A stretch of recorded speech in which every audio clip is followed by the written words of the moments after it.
A new struggle is brewing between natives in Quebec and white society. In Quebec's north, 10,000 Cree Indians stand between the province and its plans for giant hydro developments.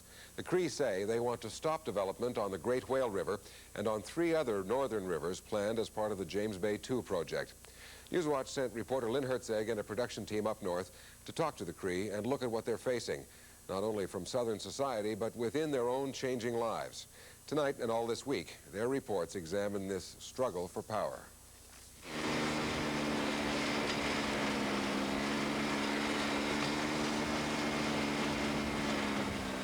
An afternoon caribou hunt, just minutes from the hunter's front door.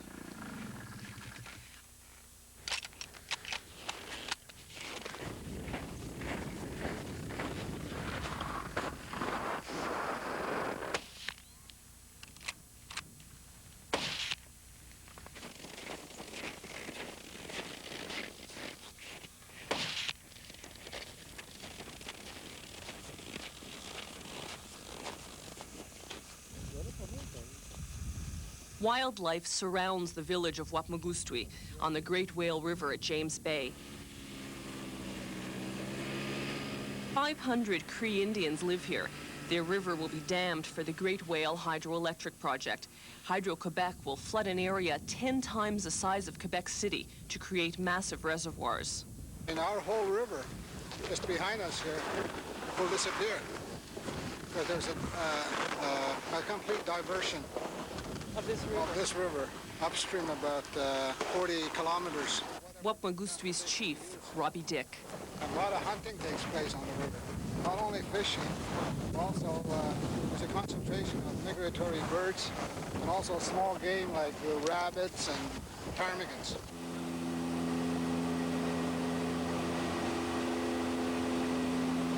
I was raised in the bush until the age of 13. Matthew Mukash lives in Wapmagustwi. He's in charge of fighting the hydro project. You're seeing the land that's going to be flooded. They're going to dike the river here, and most of the areas where the animals inhabit will be destroyed. This is all land that's very, very productive, and you know, we don't hunt very much in this area because we let the animals reproduce themselves. It's like a garden, you know. So this will all be one big lake? It will be all one big lake. The flooding of the land will leash mercury into the water because mercury exists naturally. The vegetation that decomposes after a while, after flooding, you know, that all contaminates the water. Hydro-Quebec says it's going to be flooding only 1,000 square kilometers of land when there are hundreds of thousands of square kilometers of land here, and that the flooding they'll be doing is really only a drop in the bucket. How do you respond to that? Well, they're going to be flooding 1,000 square kilometers of the most productive land. That's the difference. You see, the vast area here is not all productive. Hydro-Quebec says that, yes, there will be damage, but the damage will be minimal and manageable. Nobody can play God. You know, nature is not manageable. Love that's written in the stars, and when you finally do, I think. The Cree village of East Main, 340 kilometers south. People here know what it's like to lose a river. Theirs was diverted for the first James Bay project back in the 70s. Quebec's Cree got $168 million in compensation, but they say that didn't make up for the damage. My name is Daniel Moses. I'm a trapper and a hunter. Before the damming of the river, there used to be a lot of beaver all along the East Main River. Now you have mud floods that go way about 100, 200 feet. So there's no way a beaver can build his house along the river. I used to fish here at the river. Today it's dry. You have to go up, further up into the lakes. I'm definitely worried about the level of mercury, because I personally myself don't really know where it comes from, because I've never heard about it before until after the hydro project. Since the East Main River was dammed, mercury tests have become routine here. Florence Chizo does them. There's some people that are have to be seen or tested for mercury. Men over 40 that are, especially the trappers, that are trapping, and women over 15 years of age.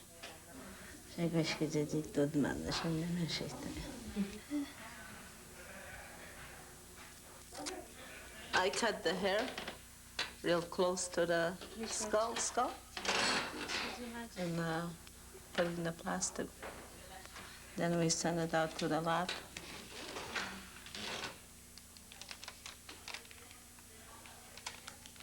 Then after a while, we receive the results. In Cree villages, 1 in 5 people tested showed above acceptable mercury levels. The highest levels were in villages closest to hydro projects. Too much mercury can damage the nervous system.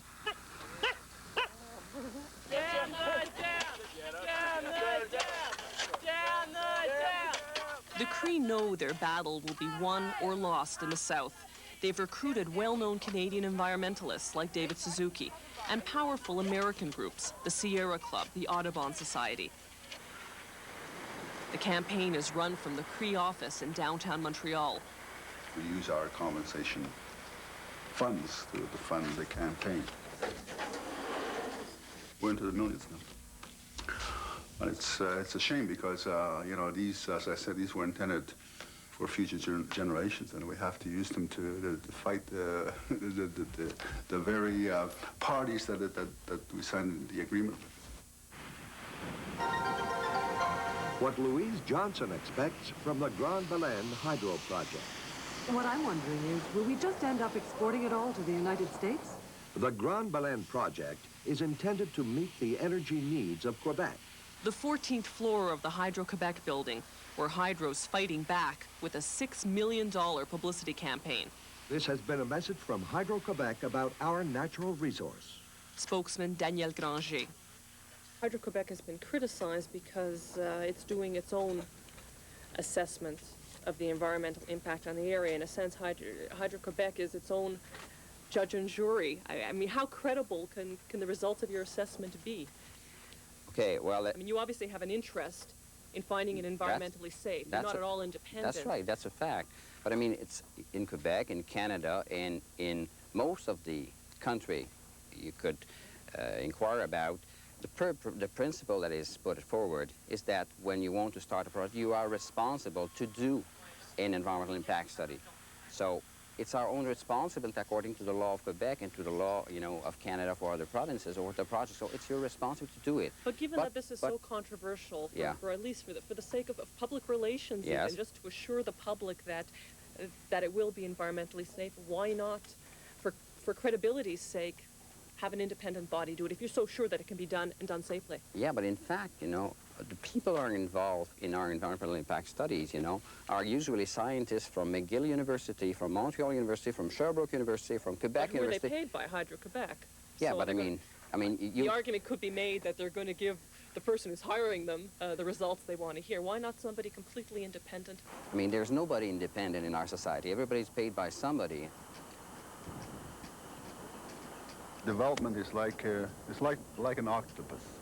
It has tentacles, it reaches out, and this is what is killing us.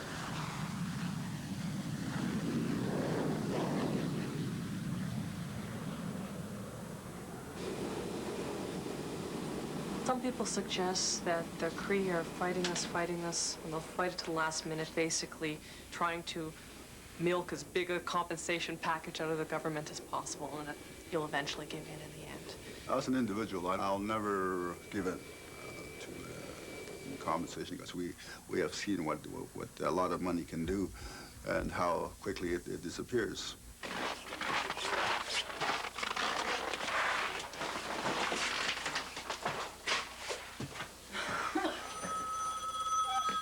We've received a lot of money, yes, but it is never enough to compensate for all that damage that is being done to the land that we've survived on.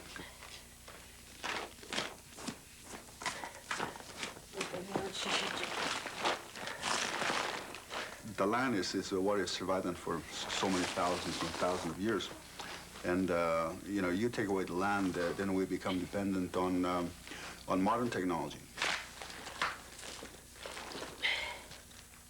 On Struggle for Power tomorrow, a look at the Cree of today, a people caught between the teepee and the TV.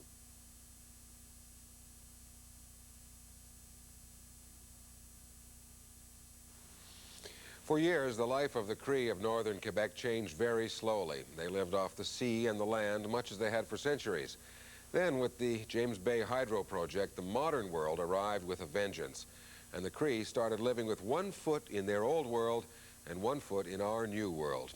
Lynn Herzeg and the Newswatch team up north discovered that doesn't necessarily mean the Cree have the best of both worlds.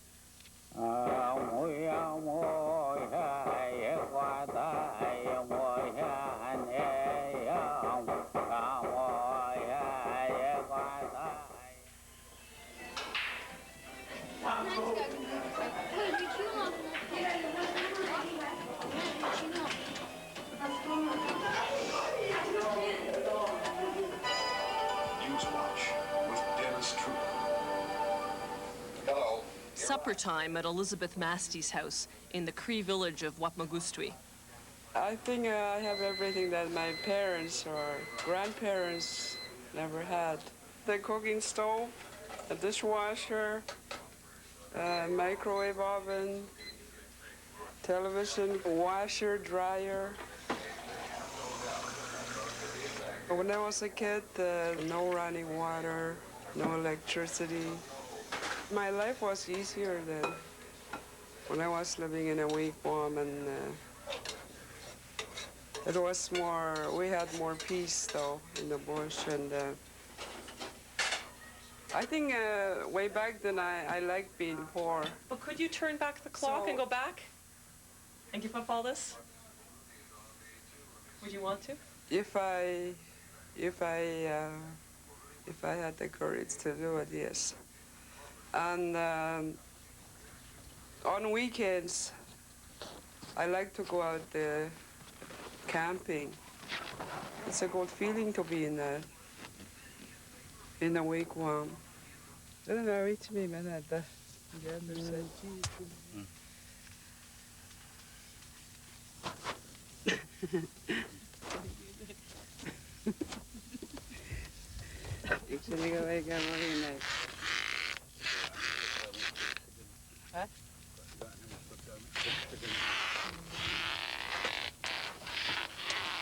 This is part of our Cree tradition, and the place we used to live in before we had houses, and the caribou that we ate before we had the store, bought food and everything. For Elizabeth Masty, this is going back to the past. But about half the Cree in Quebec still hunt and trap for a living. Entire families spend months in the bush, in wigwams or shacks. No electricity, no running water.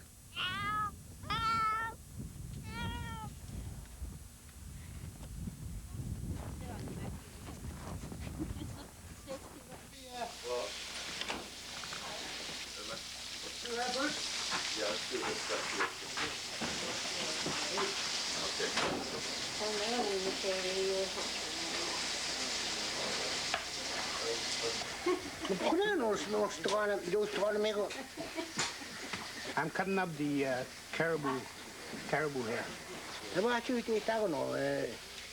When it's cooked, it's shared among all the families that are living in the camp. We even eat the tongue, we eat the nostrils. So the only part we don't eat is the bone itself and the eyes.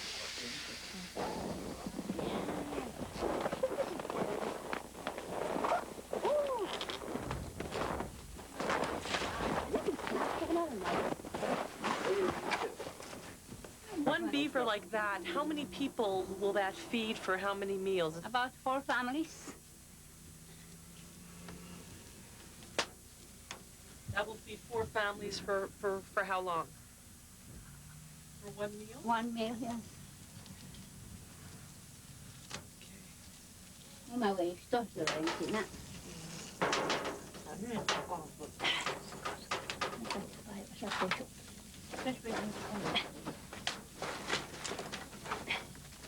How do you make moose hide gloves? First I tan my moose hide, then after I smoke it, then I make gloves out of it.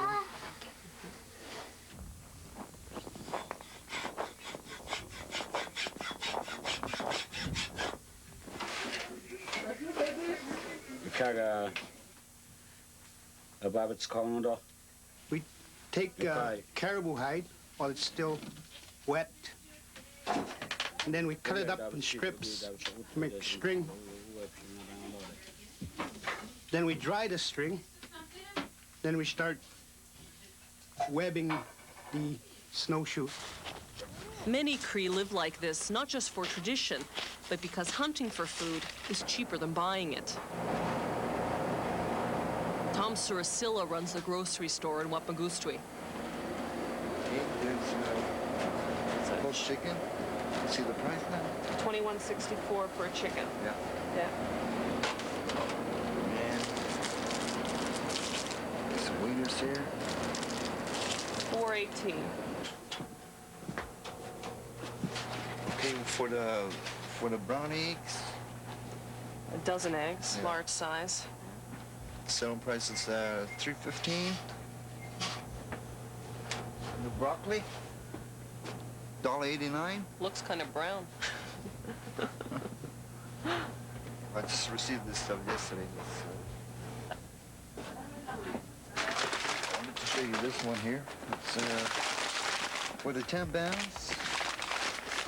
Potatoes. Yeah, potatoes. $3.68. Today, a trapper can't sell a beaver pelt for much more. For centuries, the Cree supported themselves in the bush by selling furs, but the fur trade is dying. So Josephine Diamond depends on the government to pay her family to hunt and trap for a living. That's one of the things the Cree got as compensation for hydro projects on their land. That income security program helps keep people off welfare. Quebec government pays to do this $3,000 4 times in 1 year, because you have to stay in the bush for 5 months. That's why you always stay in the bush. The Cree who live in villages got electricity and running water only 15, 20 years ago as hydro development moved north. The Cree have embraced modern life. Skidoos, TVs, microwaves, junk food, but they're paying a price. How is she? Does she doing quoi? Yeah. Obesity, diabetes, high blood pressure, and very often too with the pregnant woman, they have problem because of obesity. Odette Julien is a nurse at a Cree clinic. I think it's related with the food, what they eat. They eat a lot of fat and junk food. The way they cook it with Crisco and a lot of fat, I think doesn't help. And they don't do so much exercise. Alcohol, sedentary. Still, the sedentary life is hard to resist, especially for the Cree, caught between the teepee and the TV.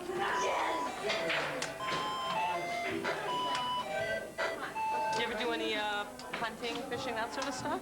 Yeah. Yeah, a lot? Well, in the springtime. So would you like to do that for a living? Yeah. Just go out all the time? How come? Tradition. You can live off from the land. So how do you pay the electric bill? Living off the land? Live in the bush. You don't need electricity in the bush. But you can't play video poker in the bush either. Yeah. Could you give up all this and move back to the bush? Would you really want to do that? I don't know. Maybe. Tomorrow, our series on the Cree looks at the younger generation, a generation you could call the young and the restless.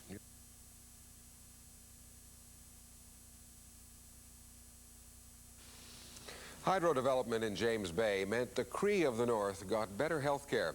As a result, the Cree nation is thriving. There are more young Cree than ever before. But their future isn't so rosy. Not many jobs up north and no more room on the land for new hunters or trappers. In their third report from James Bay, Lynn Herzeg and the Newswatch team meet the new generation.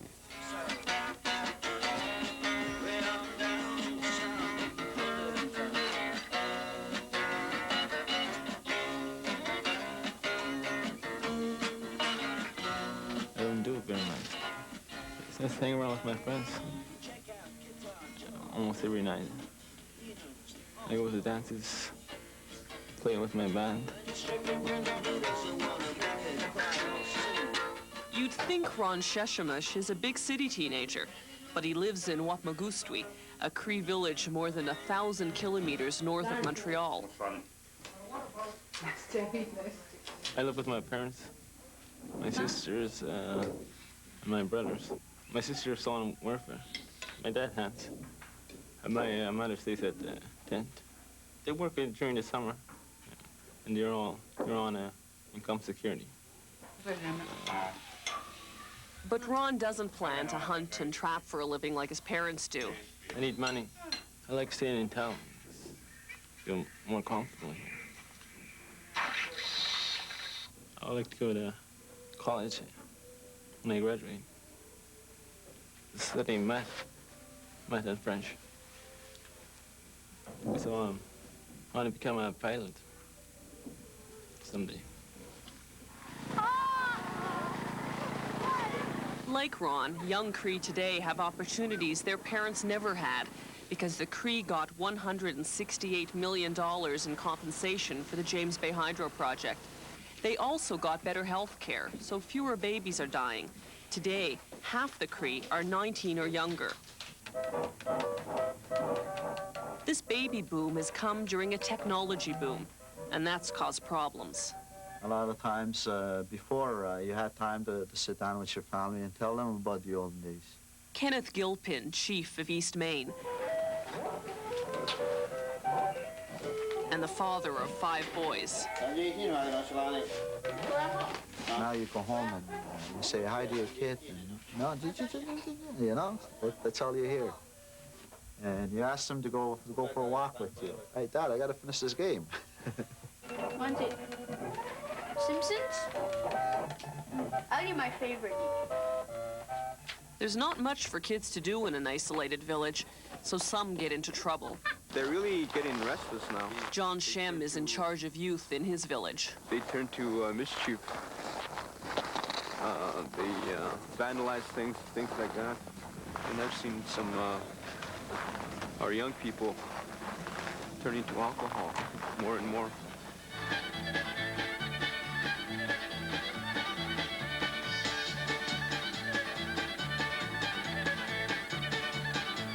When I started playing fiddle, I was age about 9. So on the dances, I used to sit with near the fiddler, watch his fingers playing. I started drinking when I was 13. When I was 16, I drank heavily. You know? When I was 17, got married. 2 years after, quit. Couldn't look after my family. Roger Wiyapenkapo is 22 now, a high school dropout and unemployed. I don't have a diploma to be qualified for any job, see? A lot of Cree kids drop out of high school. Of those who do finish, very few go on to college or university, even though the government pays for it. Who here wants to go to university? 2 people? People think that they can't make it because most people when they used to go to school, they dropped out. So probably seeing as how their parents didn't go to university, they think that they don't have to go too. And I understand why they can't have jobs, why they can't have non-native jobs. But they can sure have a native job. What would a native job be? A native job is just being a Cree. You go out there on the land, you survive off the land. That doesn't pay the electric bill. It doesn't pay the electric bill, but when you're out there, there's no electricity out there. And you think that people without jobs would give up the houses, give up the running water, the electricity, and move to the bush? Live off the land? I would not recommend that to my young people. Still, Cree schools teach children how to live in the bush. It's their way of life, and the parents, I'm sure, don't want them to lose their way of life. It's what they want them to learn. Loretta McKenzie is a school principal. It's so important for the people to keep and teach their way of life so that, you know, if there are not enough jobs, then they can still survive off the land. And they'll feel comfortable with that so that they'll remain, you know, self-sufficient. But Cree in the bush aren't completely self-sufficient. The Quebec government pays them to hunt and trap for a living. That keeps a lot of families on the land, but also cuts down the time many children spend in school. Is part of the problem the fact that in many cases Cree parents take their children out of school to take them into the bush for 3 or 4 months at a time, and they lose 3 or 4 months of their school year? That is one of the biggest problems that we have. But this is one of the advantages that we have as Cree people. Okay, we feel that we can survive off our land. Some young Cree are trying to overcome the odds. My name is Sheila Hester. I'm from Skylish, Quebec. I'm 20 years old, and I go to school in the University of Regina. I'm studying Indian health studies. It's like pre-med. I like it in Regina a lot, but sometimes it's kind of hard when you're leaving home. It's kind of, you get lonesome or homesick. Kind of miss spending time in the bush. If Sheila Hester makes it through med school, she'll become the first Cree doctor in Quebec. Come back to my reserve and work for my people. What kind of a future do you see for your son? Go to school, not to be a dropout like me, you know, get some drinking. And, What would you like your son to become? well, a leader, I guess. I like flying. I like to fly.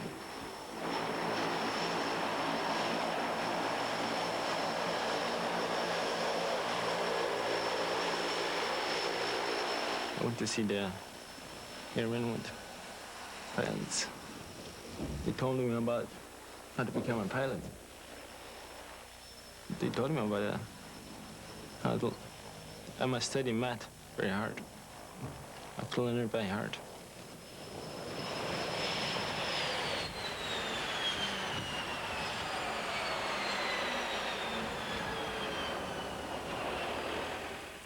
On Struggle for Power tomorrow, taking care of business, the tough task of creating jobs for the Cree.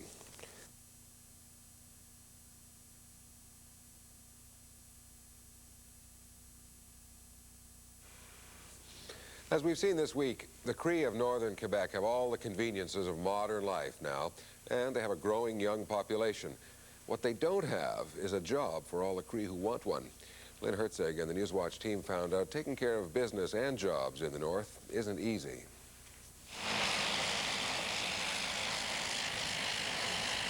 Our flying time to East Lane will be approximately 15 minutes, and we'll be flying at an altitude of 6,000 feet. The Cree airline, Air Quebec.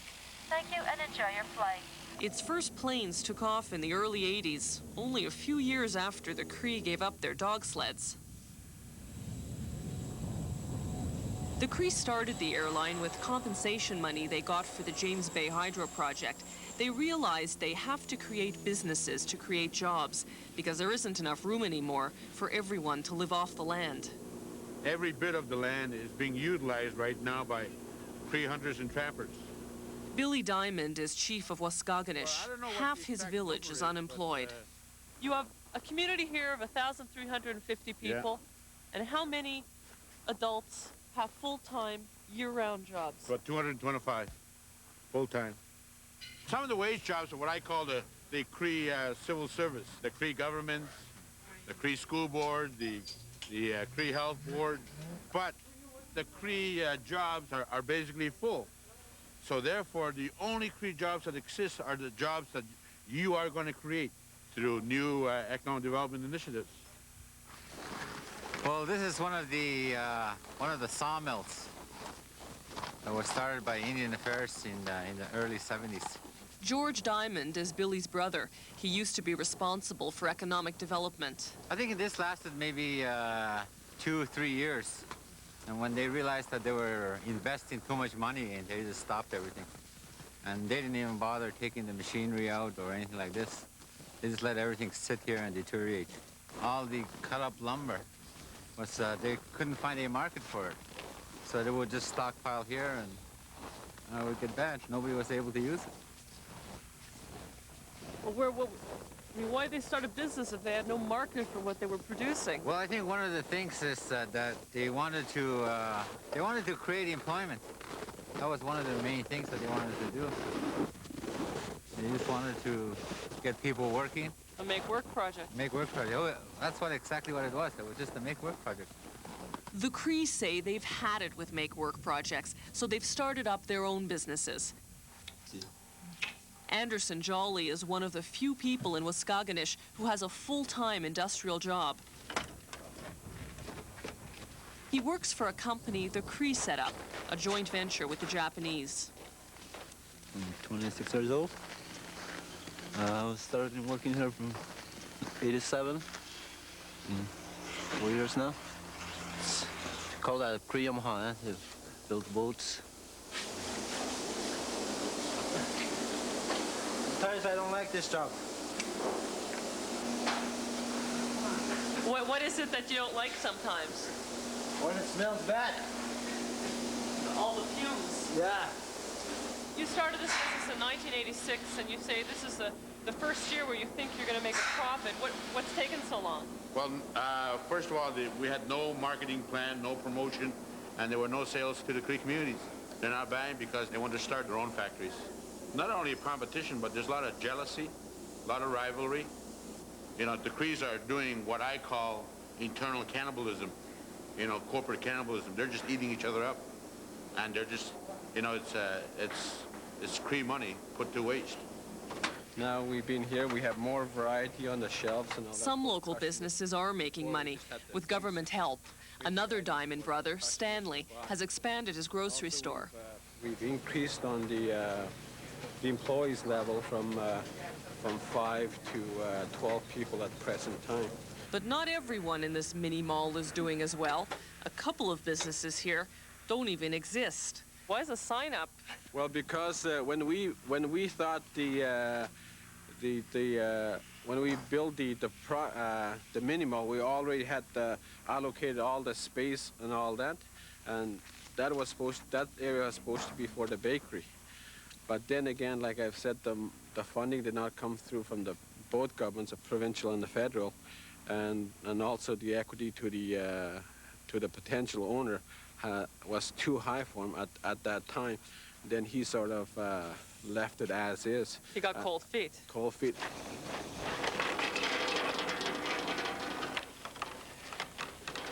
There are many barriers to business here. Markets are far away, and the road is open only 2 months a year. The winter road is mainly, what it is it's just frozen muskeg that's been plowed. Why can't you drive on this in the summer? It's just peat moss. So, and there's no gravel underneath the snow. So it's just too soft. It's used because it's our link to the main highway. And we use it to bring in building supplies, basically, gasoline, oil. On this day, an oil truck tipped over and blew up. That shut down the road.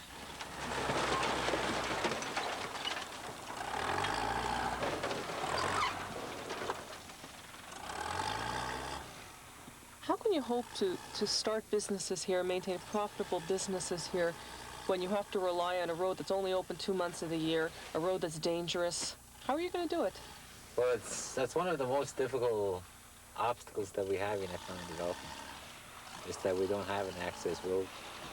So naturally, all the cost of any supplies that we need, and even taking our finished product is very, very expensive.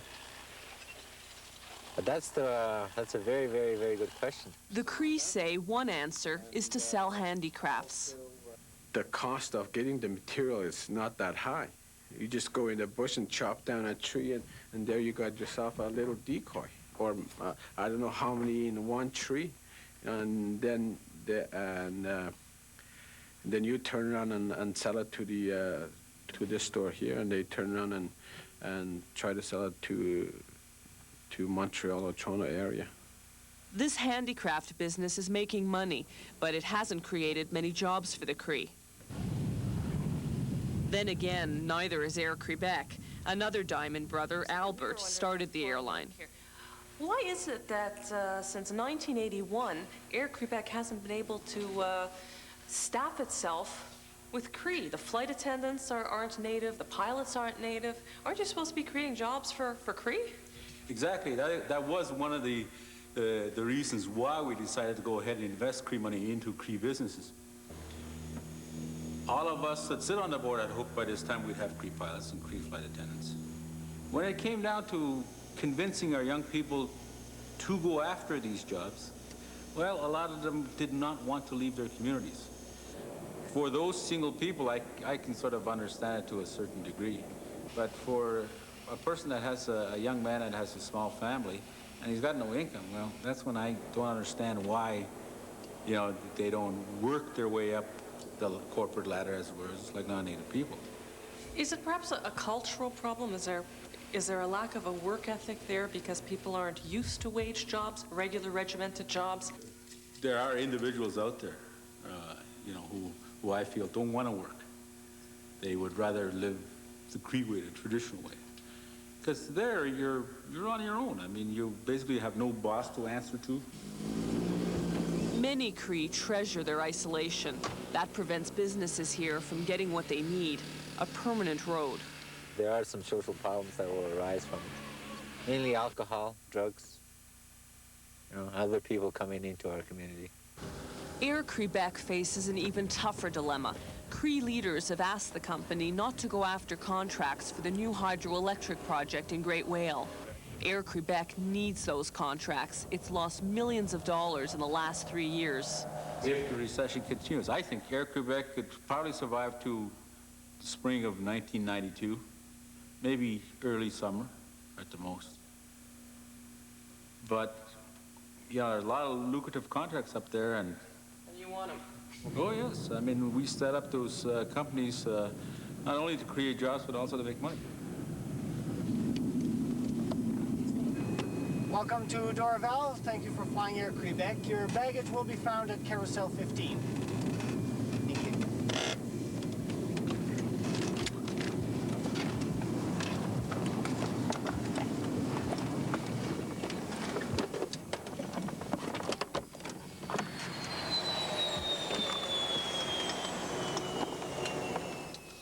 Tomorrow, in the final report in our series, it's called Power Plays. It's a look at the Cree and the issue of sovereignty in Quebec.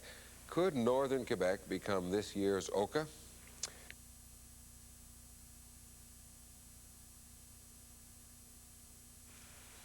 The struggle for power that's shaping up in Quebec's north pits Robert Bourassa and his passion for developing hydropower there against 10,000 Cree and their determination to protect their land and heritage. Lynn Herzeg and the Newswatch team discovered a new militancy among those Cree, inspired by the Mohawk warriors of the South and by the knowledge they stand in the way of more hydro projects and sovereignty for Quebec. Just after supper in the Cree village of East Main, the streets are deserted. It's radio bingo night.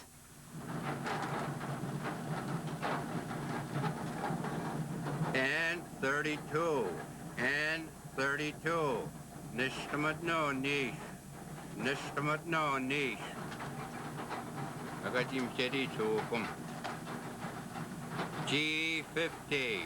G50. Niaimat no. Niaimat no. For $800. It's all yours if you're the lucky person.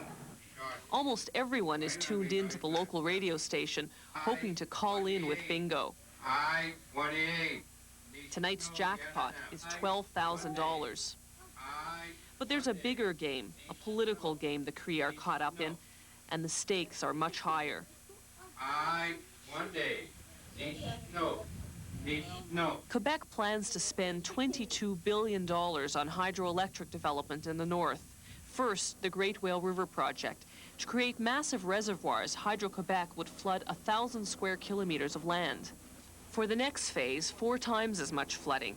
That project is called the NBR. It would divert 2 rivers, the Nottoway and the Rupert, into a 3rd river, the Broadback. Premier Robert Bourassa believes these projects are key to Quebec's economic prosperity and to its political future. The Cree people are in a position to seriously jeopardize the agenda that's been set by Robert Bourassa. I feel that the hunting and In the fishing 70s, Billy Diamond was the Grand Chief of the Cree. He signed the James Bay Agreement. It compensated his people for hydro development on their land. The agreement that was signed in 1975 had Quebec in Confederation. So if Quebec steps out or is out of Confederation, in my opinion, that makes the James Bay Northern Quebec Agreement null and void. So therefore, the agreement is of no effect. And therefore, the government of Quebec has to return the land back to the Cree, as it was in 1975. Today, the Grand Chief of the Cree is Matthew Kuncombe. We all know that Quebec's seeking for independence or some form of sovereignty association with Canada is purely emotional right now.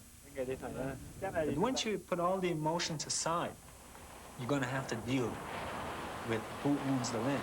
We say that it's our land.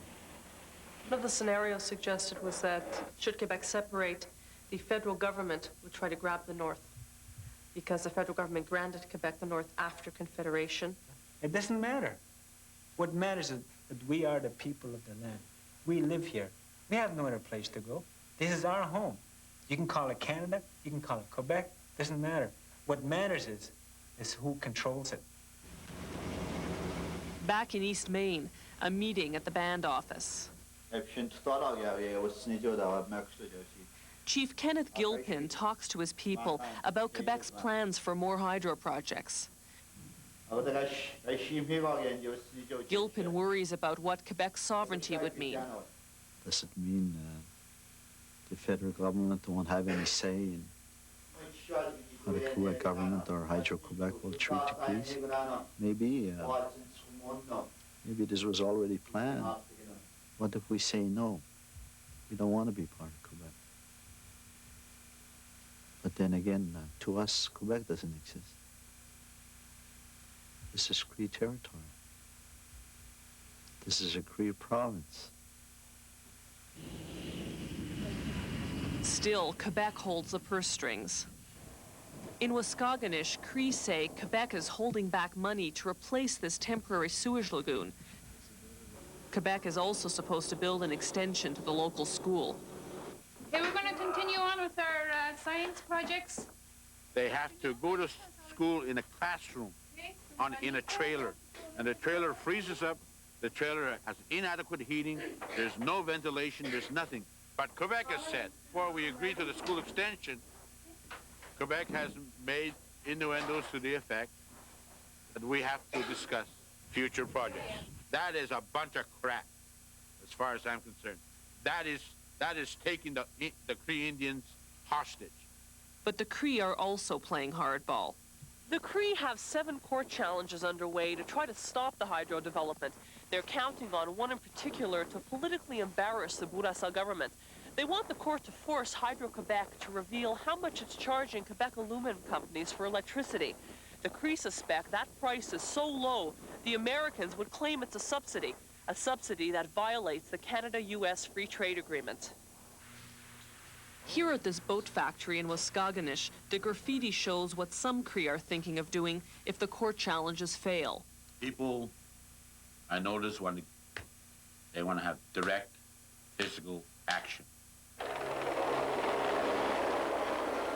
More and more you hear in this community, here in Waskaganish, you hear of people who are 67 years old of wanting to shoot at helicopters or wanting to set up roadblocks.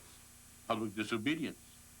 Whether that public disobedience is roadblocks, is sabotage of works, we don't know. Would you do what the Mohawk warriors down south did? I think it's not right what they did. But some young Cree say the Mohawk uprising was an inspiration. The incident in Oka was an eye-opener for most youth of James Bay. An eye-opener, that's all I'll say. What do you mean by an eye-opener? Will you mount a blockade? I prefer to leave it as that. Quebec's provincial police, the Sûreté du Québec, aren't taking any chances. They've been contacting natives and non-natives in several Cree communities to find out just how militant people are. There have already been problems. Some angry Cree vandalized Hydro-Quebec scientific equipment in the bush. They said Hydro's work was interfering with their hunting and trapping. Some people suggest that the reason the Cree are fighting this right to the end is really to up the ante, to get more compensation money out of the government. That's a great strategy. I think I'll take note of it and use it, up the ante, and fight all the way. That's a great strategy, but it isn't that. We need the land to grow, we need the land to heal, and we need the land for our future. That's what the fight is all about. The fight is about land, not money. Back in East Maine, bingo winners arrive at the radio station to collect their winnings. 400. Thank you. Thank you very much. Oh. But as in any game, there are always losers. Now we're broke. Yeah. The Cree hope in the struggle for power, the losers will be the Quebec government, not them. That's it. Game is over. One of the unions at Hydro-Quebec wants the utility to stop flying helicopters over Cree Indian land in James Bay. The union leader, Andre Charbonneau, says he doesn't want to wait until there's a tragedy involving some of his union members. Charbonneau was referring to comments by Billy Diamond yesterday in Ottawa. Diamond said Cree wouldn't hesitate to shoot at hydrocopters if the copters are disturbing the annual goose hunt in James Bay this spring. This Sunday on CBC television, David Suzuki of The Nature of Things looks at what the first James Bay project did to the environment and what the impending projects may do to the landscape and the Cree way of life. That's James Bay, the wind that keeps on blowing, on Sunday at 8 on CBC television with David Suzuki.